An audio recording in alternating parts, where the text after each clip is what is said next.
कहानी का शीर्षक लाडो। ये एक ऐसी बेटी की कहानी है जिसका जीवन ससुराल और मायके के चारों ओर घूमता है। लाडो जो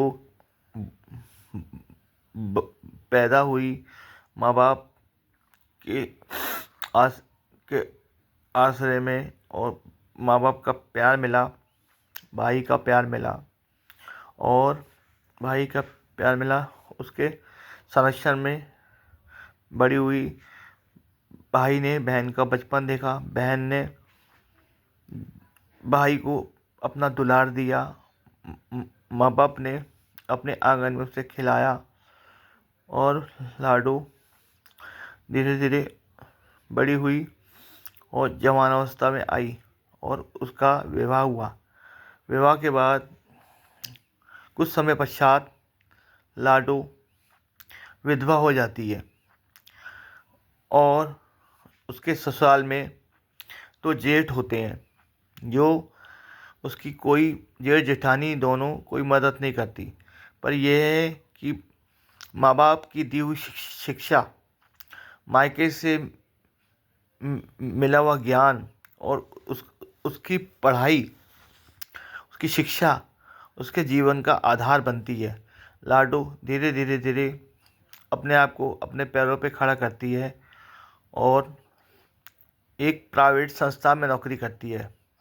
छोटी सी नौकरी करके अपने दो बच्चे, पिंकी, बिटिया का लव, और रमेश उसके पुत्र का नाम होता है, उनका लालन पालन शुरू करती है। और धीरे धीरे धीरे बच्चे, पिंकी की आयु 10 वर्ष और रमेश की आयु 14 वर्ष होती है। वो धीरे धीरे उनका लालन पोषण करती है और वो बच्चे धीरे धीरे पढ़ते हैं। माँ अपनी शिक्षा की मेहनत से बच्चों का पालन करती है।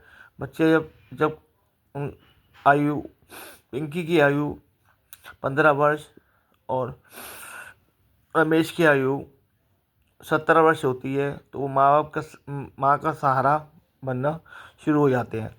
तो कुछ माँ की आधी उम्र बीत जाने के बाद एक व्यक्ति जो माँ के करीब आने लगता है, जिससे माँ की दूसरी शादी हो जाती है। लेकिन वो इंसान, दूसरा इंसान जिसका नाम जिसका नाम रानू होता है, वो परिवार से जुड़ जाता है और दोनों, पिंकी का, रमेश का लालन पोषण करने में लाडो की मदद करता है, और आगे चल के वो एक परिवार बन जाता है। तब वो जेठ जेठानी दोनों करीब आते हैं, क्योंकि जेठ जेठानी की आर्थिक स्थिति खराब हो जाती है दोनों की, और सास ससुर भी कोई मदद नहीं करते।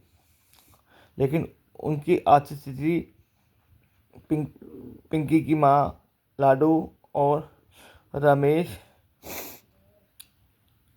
रमेश की माँ की हो जाती है, क्योंकि क्योंकि रानू एक मेहनती इंसान होता है और एक अपना व्यापार शुरू करता है। उस व्यापार से उसे अधिक मुनाफा होता है और वो एक पैसे वाला इंसान बन जाता है।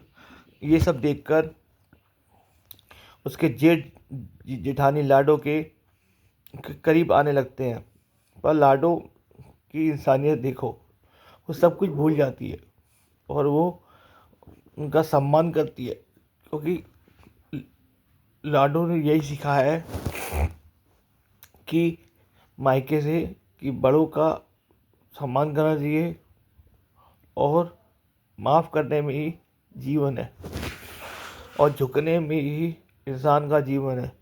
जो इंसान झुकता है उसी को प्राप्ति होती है। इससे पता चलता है कि इंसान के कर्मों का फल उसे मिलता है, जो अच्छे कर्म करता है उसे मिलता है, और जो बुरे कर्म ये जेठानी ने किए, सास ससुर ने किए, उन्हें भुगतना पड़ा।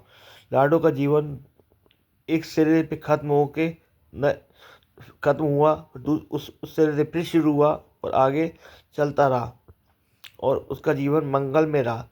ये एक ऐसी कन्या की कहानी है जिसका जीवन सफल होने का एक ही वजह है, वो अपने पैरों पे खड़ी हो पाई और मायके की ली हुई शिक्षा उसको काम आई।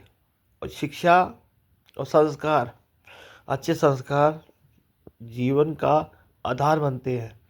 इससे ज्ञात होता है कि अच्छे संस्कार होना और शिक्षा होना जीवन का आधार है। और इससे ये ज्ञात हो गया कि इन सब दोनों चीज़ें अगर आपके साथ है, जीवन में असफलताएं कभी नहीं आती। जो इंसान अपने ईश्वर भगवान पे विश्वास करता है और तट पर लगा रहता है, उसका जीवन असफल हो ही नहीं सकता। जय श्री राम। जय श्री राम।